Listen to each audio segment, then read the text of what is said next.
امام علی علیہ السلام کی خدمت میں ایک شخص آ کے کہنے لگا، یا علی، سر میں اور جسم پہ تیل لگانے کے کیا فائدے ہیں؟ بس یہ کہنا تھا تو امام علی علیہ السلام نے فرمایا، اے بندائے خدا، جسم اور سر پہ تیل لگانے سے نحوست اور سستی ختم ہوتی ہے، اور اللہ نے سر پہ بالوں کی ایک وجہ یہ بھی رکھی کہ انسان اپنے سر پر تیل لگایا کرے۔ اے بندائے خدا، کوشش کر کے اپنے سر میں تیل لگایا کرو تاکہ تمہارا دماغ تیز، نظر روشن اور تمہارا جسم مضبوط ہو، تاکہ تم بڑھاپے میں بھی کسی کے محتاج نہ رہو۔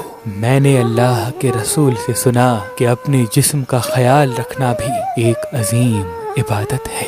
یاد رکھنا، جو انسان اپنے جسم کا خیال رکھتا ہے تو قیامت کے دن انسان کا جسم انسان کی تعریف کرنے لگے گا، اور یوں اللہ اس انسان کو اپنے ہی جسم کا خیال رکھنے کے سبب عظیم انعامات عطا کرے گا۔ اگر آپ شادی کرنا چاہتے ہیں لیکن آپ کو اچھا رشتہ نہیں ملتا، اللہ کے کرم سے ہمارے پاس پاکستان سے باہر اور پاکستان میں بھی مختلف مسلک اور مذہب کے رشتے موجود ہیں، تو ابھی ہماری ویب سائٹ مہربان.com پہ آئیں، شادی کا فارم فل کریں اور اپنے لیے ایک اچھا رشتہ حاصل کریں۔ آپ اپنے لیے ایک اچھا رشتہ ہماری اپلیکیشن مہربان علی، جو گوگل پلے اسٹور اور آئی فون ایپ اسٹور پہ موجود ہے، ان سے بھی حاصل کر سکتے ہیں۔ مزید معلومات کے لیے ہمارے نمبر پہ کال کریں۔ اللہ آپ کو سلامت رکھے۔